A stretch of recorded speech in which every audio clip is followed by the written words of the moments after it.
Good morning बच्चों, फिर से स्वागत है आपका ऑनलाइन क्लासेस में। पीछे वाली वीडियो तक हमने सपर्मेटोजेनेसिस और ऊजेनेसिस, इसके अलावा स्ट्रक्चर ऑफ स्पर्म की जो है वो बात कर ली थी। ठीक है, और मैंने आपको कहा था कि हम लोग आगे वाली वीडियो के अंदर सपर्मेटोजेनेसिस और ऊजेनेसिस में अंतर की बात जो है वो करेंगे, डिफरेंस की बात करेंगे कि इनके बीच जो है वो क्या अंतर होते हैं। ठीक है, तो आप लोगों ने पढ़ा भी होगा इसको, मैंने आप लोगों को बोला भी था। तो शुरुआत करते हैं अंतर की। एक तरफ मैं लिख देता हूँ सपर्मेटोजेनेसिस, एक तरफ लिख देता हूँ सपर्मेटोजेनेसिस, या इसको आप लोग शुक्र जनन बोल सकते हो। क्या बोल सकते हो? शुक्र जनन। दूसरी तरफ अगर बात करें तो दूसरी तरफ मैं इसको लिख देता हूं, 2 नंबर की तरफ अगर बात करें तो हो गया हमारा ऊजेनेसिस। ठीक है, जिसे क्या बोला जाता है? अंड जनन। देखिए, बहुत ही सिंपल तरीके से अगर आपने दोनों को अच्छी तरह से पढ़ लिया था तो हम लोग इनमें अंतर की बात जो है वो अब आसानी से कर सकते हैं। देखिए कैसे करेंगे अंतर की बात, क्या क्या अंतर होते हैं उनकी बात करते हैं। पहला अंतर, हमेशा ही अंतर को आपको सारणी में देना है, ये बात आप लोगों को ध्यान में रखनी है। आपको अंतर किस में देने हैं? सारणी के अंदर देने हैं। तो सपर्मेटोजेनेसिस की अगर बात करें तो दोनों की परिभाषा लिखो पहले। सपर्मेटोजेनेसिस की क्रिया कहाँ पे होती है? वर्षणों के अंदर होती है। तो ये क्रिया जो है वो नर के वर्षणों में होती है। ठीक है ना, कहाँ होती है? टेस्टिस के अंदर होती है।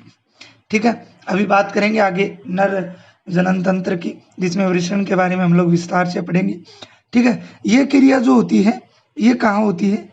ये मादा के अंडाशय में होती है। मैं शॉर्ट में लिख रहा हूँ, बाकी आपको नोट्स के अंदर इसका पूर्ण रूप से मिलेगा। किसमें होती है? मादा के अंडाशय में होती है। सेकंड बात करते हैं तो सपर्मेटोजेनेसिस के दौरान नर युग्मक मेल गेमिट कौन बनता है? स्पर्म बनता है। मेल गेमिट कौन बनता है? स्पर्म बनता है। और ऊजेनेसिस के दौरान क्या बनता है? फीमेल गेमिट अर्थात मादा युग्मक अंडाणु बनता है। क्या बनता है? अंडाणु बनता है। 3 नंबर अंतर की बात करें तो देखिए, सपर्मेटोजेनेसिस की क्रिया के दौरान मैंने आपको बताया था लास्ट में, जो सपर्मेटिड्स होते हैं, कौन होते हैं? सपर्मेटिड्स, शुक्राणु पूर्वी, जो 4 होते हैं अगुणित। ठीक है, और इन 4 से क्या बनते हैं? 4 अगुणित शुक्राणु जो है वो बनते हैं। ठीक है, जिस क्रिया को हमने क्या बोला था? सपर्मियोजेनेसिस जो है वो बोला था, शुक्र कायांतरण जो है वो बोला था। ठीक है, तो शुक्र जनन की क्रिया के दौरान स्पर्म जो है वो कितने बनते हैं? 4 बनते हैं। कितने बनते हैं? 4 बनते हैं। अर्थात एक क्रिया के दौरान जो नर युग्मक है वो 4 बनते हैं। लेकिन मादा युग्मकोद्भिद के अंदर हमने पढ़ा था, क्या पढ़ा था? जो द्वितीय अंडक बना था, क्या बना था? द्वितीय अंडक, और उससे उसमें विभाजन होते हैं, जो एक छोटी कोशिका, जबकि एक ध्रुविकाएँ थी उससे 2 छोटी कोशिका, 3 ध्रुविकाएँ बनती हैं और एक बड़ी कोशिका बनती है, जिसे हमने क्या कहा था? अंडाणु। तो अंडाणु जो है वो कितने बनते हैं? केवल एक ही बनता है। 4 नंबर अंतर की अगर बात करें तो सपर्मेटोजेनेसिस की जो ग्रोथ फेज थी वो क्या थी? छोटी थी। किसकी अपेक्षा? इसकी अपेक्षा। किसकी अपेक्षा? ऊजेनेसिस या अंड जनन की अपेक्षा। और इसकी जो ग्रोथ फेज थी वो क्या थी? लंबी थी। लंबी कैसे थी? जो प्राइमरी oocyte था वो प्राथमिक पुटक बना रहा था, प्राथमिक से द्वितीयक पुटक, द्वितीयक से तृतीयक पुटक, और तृतीयक से क्या बन रहा था? ग्रेफियन पुटिका जो है वो बन रही थी। 5 नंबर अंतर की अगर बात करें तो देखिए, सपर्मेटोजेनेसिस के अंदर जो मियोसिस होता है, अर्धसूत्री विभाजन, कौन सी प्रावस्था में? परिपक्व प्रावस्था में। कौन सी प्रावस्था में? परिपक्व प्रावस्था में वो समान होता है। वो क्या होता है? समान अर्धसूत्री विभाजन जो है वो होता है। जबकि हमने यहाँ पे देखा था जो मियोसिस था, वर्ती प्रावस्था के बाद जो मियोसिस हो रहा था वो क्या हो रहा था? असमान। समान का मतलब कोशिकाएं दोनों समान आकार की होंगी, लेकिन इसके अंदर एक कोशिका बड़ी बन रही थी, एक क्या बन रही थी? छोटी। तो ये अंतर भी आप लोग लिख सकते हो। इसके अलावा लास्ट अगर बात करें तो सप्रमेटोजेनेसिस के अंदर किसी प्रकार की जो ध्रुवीय काय है उनका निर्माण नहीं होता है। किसका निर्माण नहीं होता है? ध्रुवीय काय का निर्माण जो है वो नहीं होता है। जबकि अगर हम यूजेनेसिस में बात करें तो ध्रुवीय काय बनती है, जो लास्ट में पोषण न मिलने के कारण क्या हो जाते हैं? इसके अंदर अब्सेंट रहती हैं और इसमें क्या होती है? प्रेजेंट होती हैं। जो ना मिलने के कारण क्या हो जाती हैं? नष्ट हो जाती हैं। तो प्यारे बच्चों, ये आपके था शुक्र जनन और अंड जनन में अंतर। किसमें अंतर था? शुक्र जनन और अंड जनन में अंतर था, जिसको आप लोग इस प्रकार से सारणी के अंदर दोगे। हमेशा ही सारणी बना के जो है वो अंतर हमें करने चाहिए। क्या करने चाहिए? सारणी बनाकर जो है वो अंतर हमें देने चाहिए। तो प्यारे बच्चों, ये आपके एक टॉपिक और हो गया है। आशा करता हूँ आपको अच्छी तरह से समझ में आया है। इसके बाद में जो हमारा नया टॉपिक रहेगा वो रहेगा आपके नर जनन तंत्र। कौन सा रहेगा? नर जनन तंत्र, मेल रिप्रोडक्टिव सिस्टम।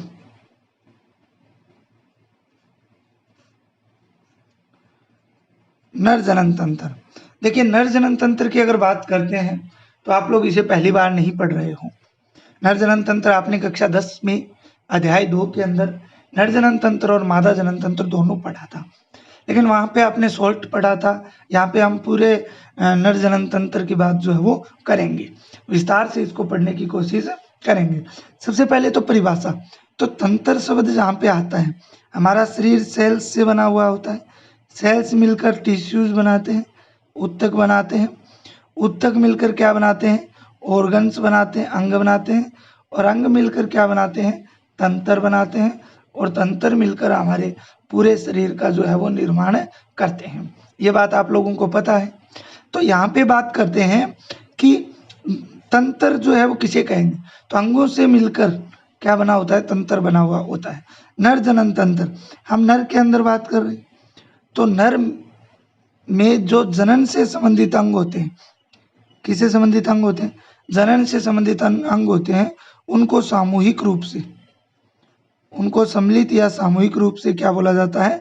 नर जनन तंत्र जो है वो कहा जाता है। क्या कहा जाता है? नर जनन तंत्र जो है वो कहा जाता है। ठीक है। नर जनन तंत्र में अगर बात करें तो कुछ महत्वपूर्ण अंग पाए जाते हैं, जिनके हम एक एक करके बात जो है वो करने वाले हैं। वो कौन कौन से हैं वो देखिए आप। पहला जो है वो हम पढ़ेंगे जिसे देखिए, दो प्रकार के अंग होते हैं, वैसे नोट्स के अंदर नहीं बताया, आप लोगों को पता है। प्राथमिक जननांग, प्राथमिक जननांग और द्वितीयक जननांग। प्राथमिक जननांग और द्वितीयक जननांग। प्राथमिक जननांग में केवल एक आता है वृषण, और बाकी जितने भी हैं वो किस में आते हैं? द्वितीयक जननांग में आते हैं। तो इनमें एक तो वृषण हो गया, इसे इंग्लिश में हम लोग टेस्टिस बोलते हैं। क्या बोलते हैं? टेस्टिस बोला जाता है। दूसरा अगर बात करें तो इसमें हम पढ़ेंगे जनन नलिकाएं। देखिए, आपने 10वीं क्लास में सीधा पढ़ा था इसको, यहाँ पे बात वही है लेकिन थोड़ा सा इसको हम डीपली पढ़ने वाले हैं। जनन नलिकाएं हो गई। ठीक है। 3 नंबर पे हम पढ़ेंगे सहायक जनन ग्रंथियाँ। क्या पढ़ेंगे? सहायक जनन ग्रंथियाँ जो है उनकी बात जो है वो करने वाले हैं। ठीक है। इसके बाद में 4 नंबर पे हम करेंगे बाह्य जनेंद्रिय अंग। बाह्य जनेंद्रिय अंग जो एक होता है जिसे बोला जाता है सीसन या फिर पेनिस बोल सकते हो। क्या बोल सकते हो? सीसन या फिर पेनिस जो है वो बोला जाता है। तो अब शुरुआत करते हैं हम लोग 1 नंबर वृषण की। प्राथमिक जननांग होता है वृषण, इसकी बात करते हैं टेस्टिस की। तो ये सभी को पता है आप लोगों को, प्राथमिक जननांग होता है। और इसी अंग के अंदर कौन सी क्रिया होती है? सपर्मेटोजेनेसिस की जो क्रिया है वो इसी के अंदर होती है। अर्थात शुक्र जनन की क्रिया जो है वो इसी के अंदर होती है। ये मनुष्य के अंदर या नर में अगर बात करें तो इनकी संख्या जो है वो एक जोड़ी होती है, अर्थात संख्या में कितने होते हैं, 2 पाए जाते हैं। और ये उदर गुहा से बाहर स्थित होते हैं। कहाँ स्थित होते हैं, उदर गुहा, पेट से बाहर स्थित होते हैं। एक थैलेनुमा संरचना होती है, वृषण कोष, वृषण कोष, ठीक है ना, इसके अंदर ये स्थित जो है वो रहते हैं। किसमें स्थित रहते हैं, वृषण कोष के अंदर ये स्थित रहते हैं, ठीक है। वृषण कोष जो होते हैं थैलेनुमा संरचना होती है जिसके अंदर ये पाए जाते हैं। आपको बता देता हूँ ये इसमें वृषण कोष में क्यों पाए जाते हैं, बाद में भी बताऊंगा। क्योंकि जो स्पर्मेटोजेनेसिस की क्रिया है वो शरीर के तापमान में नहीं हो सकती। जो हमारे शरीर का तापमान है वो अधिक होता है, उस पर ये नहीं हो सकती। ये शरीर के तापमान से 2 से 2.5 डिग्री सेंटीग्रेड तापमान इसको कम चाहिए, जो वृषण कोष में इसे पर्याप्त होता है। इसलिए वृषण कोष में पाए जाते हैं और शुक्र जनन की क्रिया आसानी से हो जाती है। इसलिए ये उदर गुहा में न स्थित होकर किस में स्थित होते हैं, वृषण कोष के अंदर स्थित होते हैं। अब बात करते हैं वृषण में लगभग 250 कक्ष पाए जाते हैं। कितने कक्ष पाए जाते हैं वृषण के, अगर अंदर हम लोग बात करें टेस्टिस के अंदर, तो टेस्टिस में लगभग 250 कक्ष पाए जाते हैं। कितने कक्ष पाए जाते हैं, 250 कक्ष जो है वो पाए जाते हैं, ठीक है, जिन्हें वृषण पालिकाएं कहा जाता है। इन 250 कक्ष को क्या बोलेंगे हम लोग, वृषण पालिकाएं बोलेंगे। क्या बोलेंगे, वृषण पालिकाएं जो है वो बोला जाता है। वृषण पालिकाएं जो है वो बोला जाता है। क्या बोला जाता है, वृषण पालिकाएं जो है वो बोला जाता है, ठीक है। प्रत्येक वृषण पालिका में 1 से 3 तक कुंडलित नलिकाएं कुंडलित शुक्रजनन नलिकाएं निकलती हैं। ये जो वृषण पालिकाएं होती हैं इनसे लगभग 1 से 3 तक क्या निकलती हैं, कुंडलित नलिकाएं निकलती हैं। कुंडलित, जिन्हें कुंडलित शुक्र जनन नलिकाएं कहा जाता है। जिन्हें क्या बोला जाता है, कुंडलित शुक्र जनन नलिकाएं जो है वो बोला जाता है, जो किससे निकलती हैं, वृषण पालिका से निकलती हैं, ठीक है। इन कुंडलित शुक्र जनन नलिकाओं को आप लोग सेमेनिफेरस ट्यूबलस भी बोल सकते हो। इनको क्या बोला जा सकता है, सेमेनिफेरस ट्यूबलस भी जो है वो बोल सकते हो। सेमेनिफेरस ट्यूबलस भी इसको बोला जा सकता है, ठीक है। ये वृषण की संरचनात्मक एवं क्रियात्मक इकाई होती है। कई बार प्रश्न पूछा गया है, वृषण की संरचनात्मक एवं क्रियात्मक इकाई का नाम बताइए। संरचनात्मक एवं क्रियात्मक इकाई का नाम बताइए, तो वो कौन होगा, कुंडलित शुक्रजनन नलिकाएं या सेमेनिफेरस ट्यूबलस जो होती हैं उनको बोला जाता है, ठीक है। देखिए आपको मैं सीधे तौर पे समझाने की कोशिश करता हूँ। ये वृषण की संरचना होती है, ठीक है, वृषण की संरचना होती है, वैसे डायग्राम में बताऊंगा। और ये इसके ऊपर अगर हम लोग बात करें तो इस प्रकार से अधिवर्षण पाए जाते हैं। क्या पाए जाते हैं, अधिवर्षण जो है पाए जाते हैं। ये मैंने कहा वृषण में 250 कक्ष होते हैं। ये वृषण होता है, इसमें लगभग कितने कक्ष होते हैं, 250 कक्ष होते हैं, जिन्हें हमने क्या बोल दिया, वृषण पालिकाएं बोल दिया, ठीक है। अब वृषण पालिकाओं से, प्रत्येक वृषण पालिका से 1 से 3 तक कुंडलित नलिकाएं निकलती हैं। क्या निकलती हैं, कुंडलित नलिका। इस प्रकार से जो वृषण जालक बनाती हैं ये क्या निकलती हैं, इस प्रकार से कुंडलित नलिकाएं जो है वो निकलती हैं। तो ये एक किसकी संरचना हो गई, इस प्रकार से वृषण की जो है संरचना हो गई, ठीक है। ये तो हो गई आपकी सेमेनिफेरस ट्यूबलस, ठीक है। ये हो गया अधिवर्षण, एपिडिडाइमिस अधिवर्षण, ठीक है। ये हो गया आपके वृषण, ठीक है। ये आपके इस प्रकार से इसके अंदर ये जो क्या हो गया, इसके कक्ष हो गए। ये एक अधिवर्षण की संरचना जो है वो होती है। अब शुक्रजनन नलिका के अंदर की ओर 2 कोशिकाएं पाई जाती है। शुक्रजनन नलिका के अंदर की तरफ कितनी कोशिकाएं पाई जाती हैं, 2 कोशिकाएं पाई जाती हैं। मैं आपको लास्ट में डायग्राम दिखाऊंगा इसका, मैं इसके काट का, शुक्रजनन नलिकाओं का काट का एक डायग्राम दिखाऊंगा। तो शुक्रजनन नलिकाओं के अंदर की ओर कितनी कोशिकाएं पाई जाती हैं, 2 कोशिकाएं पाई जाती हैं। कितनी कोशिकाएं, दो कोशिकाएं पाई जाती हैं। एक कोशिका जो होती है उसका नाम होता है सपर्मेटोगोनिया या नर जरम कोशिका, नर जरम कोशिका, या इंग्लिश में बोल सकते हो सपर्मेटोगोनिया। क्या बोल सकते हो? सपर्मेटोगोनिया जो है उसको बोला जाता है। दूसरी जो कोशिका होती है उसकी अगर बात करें तो वो होती है सर्टोली कोशिका। कौन सी होती है? सर्टोली कोशिका।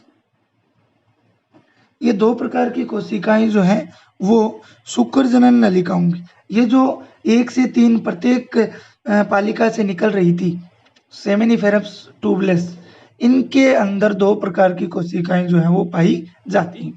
पहली कोशिका नरजरम कोशिका है। तो ये कोशिका जो होती है, नरजरम कोशिका की बात करें तो ये शुक्राणु निर्माण का कार्य करती है। किसका कार्य करती है?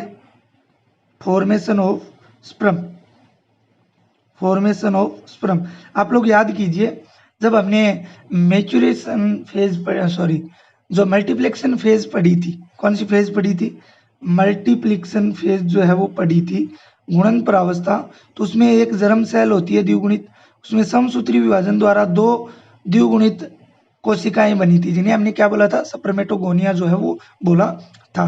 तो ये वही होती हैं जो आगे शुक्राणु के निर्माण को शुक्राणु का निर्माण जो है वो करती हैं। ठीक है। दूसरी कोशिका है सर्टोली कोशिका। ये कोशिका नरजरम कोशिका और शुक्राणु को, इस सपर्मेटोगोनिया को, किसको? सपर्मेटोगोनिया को, और अगर बात करें स्पर्म को, क्या प्रदान करती है? पोषण प्रदान करती है, न्यूट्रिशन जो है वो प्रदान करती है। क्या प्रदान करती है? न्यूट्रिशन जो है वो प्रदान करती है। तो ये दोनों कोशिकाएं होगी। अब बात करते हैं शुक्र जनन नलिकाओं की और बात करते हैं विस्तार से। शुक्र जनन नलिकाएं जो है इनके बाहर रिक्त स्थान स्थित रहता है। इनके बाहर क्या स्थान स्थित रहता है? रिक्त स्थान जो है वो स्थित रहता है, जिन्हें बोला जाता है अंतरालीय अवकाश। जिन्हें क्या बोला जाता है? अंतरालीय अवकाश। मैं आपको डायग्राम दिखाऊंगा, उसमें हम लोग बात करेंगे, डायग्राम बनाऊंगा तब। अंतरालीय कोशिकाएं जो है इनके बीच में जो है वो अवकाश होता है, जैसे इस प्रकार से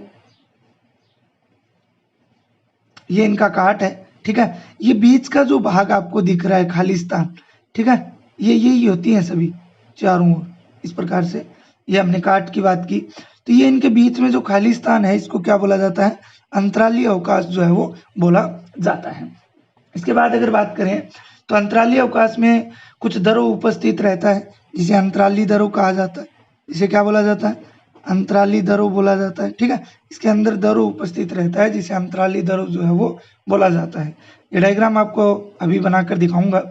ठीक है। अंतरालीय दरों में कुछ विशेष प्रकार की कोशिकाएं, इसके अंदर कुछ विशेष प्रकार की इस प्रकार से कोशिकाएं पाई जाती हैं। क्या पाई जाती हैं? विशेष प्रकार की कोशिकाएं पाई जाती हैं, जिन्हें लिंडिंग या फिर अंतरालीय कोशिका कहा जाता है। क्या बोला जाता है? या तो आप लोग उनको अंतरालीय कोशिका बोल सकते हो, या फिर इनको क्या बोल सकते हो? लिंडिंग कोशिका जो है वो बोल सकते हो। याद करो, जब मैंने गेमेटोजेनेसिस पढ़ाया था तो जो LH हार्मोन था, ठीक है ना, GnRH हार्मोन का जो पीयूष ग्रंथि के अग्र भाग से स्रावित LH हार्मोन था, उसके द्वारा ये कोशिकाएं जो है उद्दीपित होती हैं, जिनका कार्य आपको मैंने बताया था। ठीक है। लिंडिंग या फिर क्या बोला जाता है? इनको अंतरालीय कोशिकाएं बोला जाता है, जो एंड्रोजन हार्मोन का क्या करती है? स्रावन। एंड्रोजन हार्मोन कौन सा होता है? टेस्टोस्टेरोन, या फिर एंड्रोजन बोल सकते हो, या फिर इनको पूजन भी बोला जा सकता है। इस हार्मोन के स्राव को क्या करती है? ये स्रावण जो है वो किया जाता है, और ये हार्मोन नर हार्मोन कहलाता है। ये हार्मोन कौन सा हार्मोन कहलाता है? नर हार्मोन कहलाता है। ये भी आपको याद रखना है। अगर नर हार्मोन का नाम पूछा जाए तो आप लोग क्या करोगे? टेस्टोस्टेरोन। ठीक है। यह हार्मोन हमारे शरीर के अंदर द्वितीयक गौण लैंगिक लक्षण, कौन से? द्वितीयक गौण लैंगिक लक्षणों को नियंत्रित करता है। किसको नियंत्रित करता है?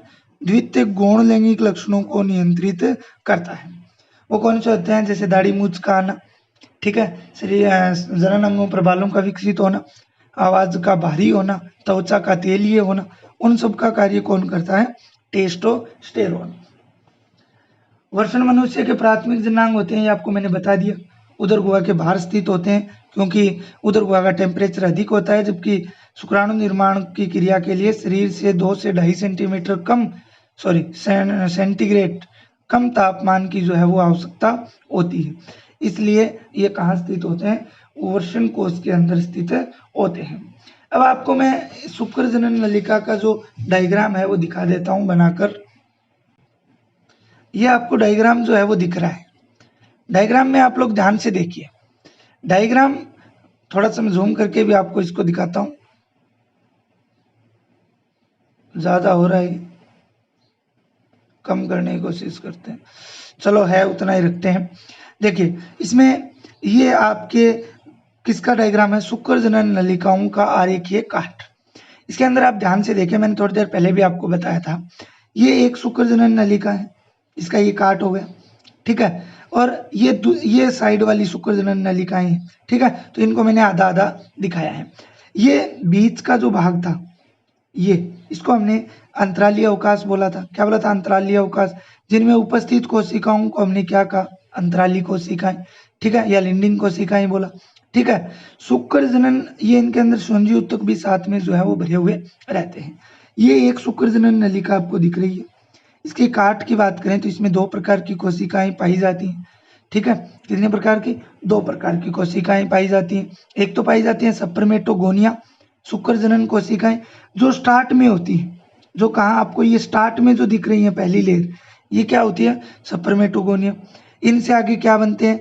सप्रमेटिड्स बनते हैं। क्या बनते हैं? शुक्राणुपूर्वी। देखिए शुक्राणुपूर्वी भी नहीं, शुक्राणुपूर्वी से क्या बन रहे हैं?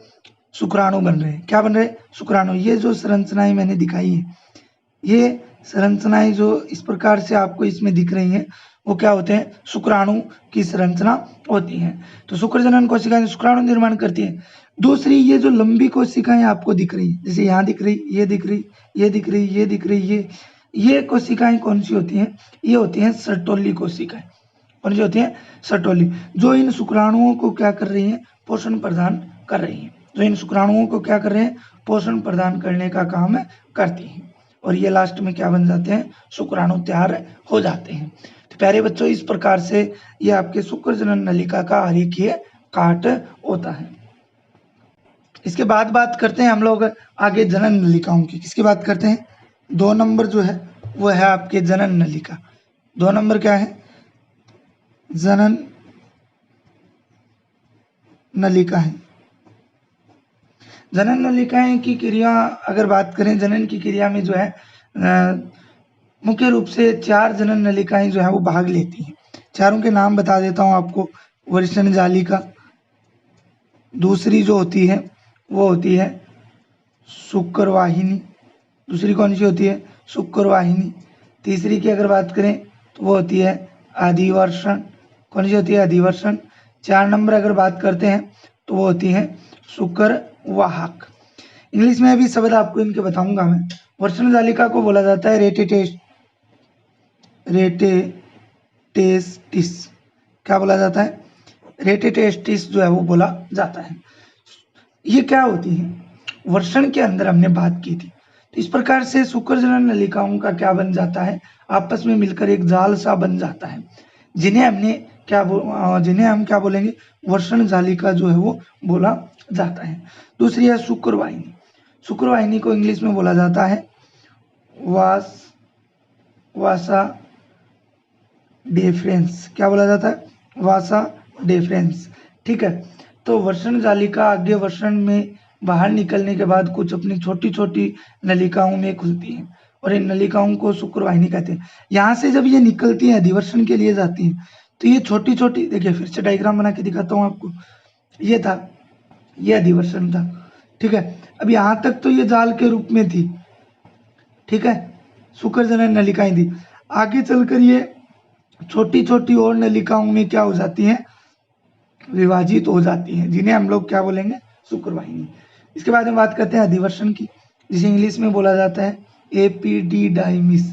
क्या बोला जाता है? एपिडिडाइमिस जो है वो बोला जाता है। अधिवर्षण जो है, ये अधिवर्षण के ऊपर पाई जाने वाली संरचना को क्या बोला जाता है? अधिवर्षण जो है वो कहा जाता है। अधिवर्षण जो है ये थैलेनुमा अधिवर्षण जो है ये वर्षण के ऊपर स्थित संरचनाएं होती हैं, और जो शुक्र वाहिनी होती है ये आगे छोटी छोटी थैलेनुमा संरचनाओं में जो है खुलती है। ठीक है, और अधिवर्षण इन थैलेनुमा संरचना को ही क्या बोला जाता है, अधिवर्षण जो है वो बोला जाता है। अधिवर्षण की बात करें कार्य की, तो ये शुक्राणुओं का परिपक्वन एवं संग्रहण करने का कार्य जो है वो करता है। अधिवर्षण क्या कार्य करता है, शुक्राणुओं के परिपक्वन व परिवहन का कार्य जो है वो करता है। इसके बाद में बात करते हैं शुक्रवाहक की, वासा डेफरेंसिया की बात करते हैं, इंग्लिश में बोलते हैं इसको वासा डेफरेंसिया। ठीक है, वासा डेफरेंसिया जो है वो इसको बोला जाता है। अधिवर्षण से एक लंबी वाहिनी निकलती है, क्या निकलती है, एक लंबी वाहिनी निकलती है। ठीक है, इस प्रकार से एक जो है वो लंबी वाहिनी जो है वो निकलती है, जिसे हम वासा डेफरेंसिया बोलते हैं। और ये आगे चलकर मूत्र मार्ग में खुलती है। कहाँ पे खुलती है, मूत्र मार्ग के अंदर आगे चलकर खुलती है। और ये मूत्र मार्ग शीशन के बीच में स्थित होता है। कहाँ स्थित होता है, बीच में, जो एक छिद्र के द्वारा बाहर खुलता है, जिसे हम लोग मूत्राशय मुख जो है वो बोल सकते हैं। क्या बोल सकते हैं, मूत्राशय मुख। इसके बाद में लास्ट 3 नंबर सेकंड लास्ट की बात करते हैं, सहायक जनन ग्रंथियां। सहायक जनन ग्रंथियां, सहायक जनन ग्रंथियों की बात करते हैं तो ये मनुष्य में जनन की क्रिया में भाग लेने वाली ग्रंथियां होती हैं, और उन्हीं को क्या बोला जाता है, सहायक जनन ग्रंथियां। ये मुख्य रूप से 3 हैं आपके। एक तो है शुक्राशय ग्रंथि, कौन सी है, शुक्राशय ग्रंथि। एक है आपके प्रोस्टेट या पुरुष बोलते हैं इसको, प्रोस्टेट ग्रंथि। एक है आपके बल्फो यूरिथ्रल ग्रंथि, बल्फो यूरिथ्रल ग्रंथि। 3 प्रकार की ग्रंथि जो है वो आपके नर जनन तंत्र के अंदर पाई जाती हैं, जिन्हें सहायक जनन ग्रंथियां जो है वो बोला जाता है। शुक्राशय ग्रंथि जो होती है ये एक जोड़ी होती है। कितनी होती है, एक जोड़ी होती है। ये एक होती है और ये भी एक जोड़ी होती है। तो देखिए शुक्राशय ग्रंथि, इन शुक्राशय ग्रंथि द्वारा शुक्रीय प्लाज्मा, प्रोस्टेट ग्रंथि और शुक्राशय ग्रंथि द्वारा शुक्रीय प्लाज्मा का स्राव किया जाता है। किसका स्राव किया जाता है, शुक्रीय प्लाज्मा का, जो फ्रक्टोज एंजाइम और कैल्शियम आयनों से मिलकर बना हुआ होता है। फ्रक्टोज एंजाइम और कैल्शियम आयनों से मिलकर बना हुआ होता है। कौन, शुक्रीय प्लाज्मा। और शुक्रीय प्लाज्मा जो होता है ना, ये स्पर्म के साथ मिलकर, शुक्राणु के साथ मिलकर सीमन का काम करता है, अर्थात वीर्य का निर्माण जो है वो करता है। शुक्रीय प्लाज्मा और शुक्राणु के मिक्स रूप को क्या बोलते हैं, वीर्य जो है वो बोला जाता है। इसके अलावा बल्फो यूरिथ्रल ग्रंथि द्वारा बात करें तो इसके द्वारा एक रंगहीन पदार्थ और स्रावित किया जाता है। ठीक है, रंगहीन पदार्थ और स्रावित किया जाता है। तो वो जब सेक्स की क्रिया होती है या संभोग की क्रिया होती है, सेक्स या फिर संभोग की क्रिया होती है, उस समय वो क्या करता है, स्नेहन उत्पन्न करता है। क्या उत्पन्न करता है, स्नेहन उत्पन्न करता है। और स्नेहन उत्पन्न करने के कारण जो जनन या सेक्स की क्रिया है वो उसमें सुगमता या सरलता बनी रहती है। ठीक है, ये आपके सहायक जनन ग्रंथियां थी, जिनकी आप हमने बात कर ली तीनों की। शुक्राशय ग्रंथि, प्रोस्टेट ग्रंथि का क्या काम हुआ, और बल्फो यूरिथ्रल ग्रंथि जो है वो क्या काम करती है। शुक्राशय ग्रंथि और प्रोस्टेट ग्रंथि शुक्रीय प्लाज्मा बनाती है। ये एक रंगीन पदार्थ का स्राव करती है, जो स्नेहन में, सेक्स में स्नेहन का काम करता है। ठीक है, इसके बाद में लास्ट टॉपिक है बाह्य जननेंद्रिय अंग। कौन सा है, बाह्य जननेंद्रिय अंग। बाह्य जननेंद्रिय अंग, बाह्य जननेंद्रिय अंग के रूप में नर के अंदर एक ही अंग पाया जाता है, जिसे शीसन कहा जाता है। क्या बोला जाता है, शीसन जो है वो बोला जाता है। इंग्लिश में इसे पेनिस कहा जाता है। ये एक बेलनाकार संरचना होती है, जो जनन के समय या संभोग के समय क्या रहता है, कड़ा हो जाता है, जिसके कारण मादा के योनि भाग में आसानी से प्रवेश कर सकता है। लेकिन सामान्य अवस्था में ये स्थिर रहता है या सिकुड़ा हुआ जो है वो रहता है। ठीक है, इसकी बात करते हैं तो इसमें मुख्य रूप से 2 संरचनाएं पाई जाती हैं। एक तो पाया जाता है शीशन मुंड, क्या पाया जाता है, शीशन मुंड, और एक पाया जाता है अग्रछद। ठीक है, शीशन मुंड और अग्रछद। शीशन मुंड होता है शीशन का सबसे आगे का भाग, ठीक है, आगे का फूला हुआ भाग। अभी आपको डायग्राम बनाऊंगा मैं, उसमें हम लोग देखेंगे आगे का फूला हुआ भाग जो है वो क्या कहलाता है, शीशन मुंड जो है वो कहलाता है। इस प्रकार से आगे का जो है ना फूला हुआ भाग जो होता है उसे क्या बोला जाता है, शीशन मुंड जो है वो कहा जाता है। और दूसरा भाग जो है अग्रछद, शीशन के ऊपर पतली त्वचा पाई जाती है, जिसे क्या बोला जाता है, अग्रछद बोला जाता है। ठीक है ना, शीशन के ऊपर पाई जाने वाली त्वचा को क्या बोला जाता है, अग्रछद कहा जाता है। तो इस प्रकार से आपका नर जनन तंत्र जो है वो कंप्लीट हो गया है पूरा। अब इसके डायग्राम की बात करते हैं। तो देखिए डायग्राम, ये देखिए डायग्राम, एक एक चीज की बात कर लेते हैं, फिर से 2 मिनट लगेंगी। ये आपको जो है नर जनन तंत्र का काट है, आंतरिक काट है।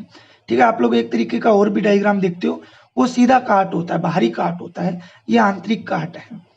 ठीक है, तो इसमें देखिए सबसे पहले ये जो बीच की संरचना आपको दिख रही है, लंबी संरचना, ये क्या है, शीशन। ये क्या होता है, शीशन होता है। ये दो आपको बाहर की तरफ संरचनाएं दिख रही हैं, ये होते हैं वृषण।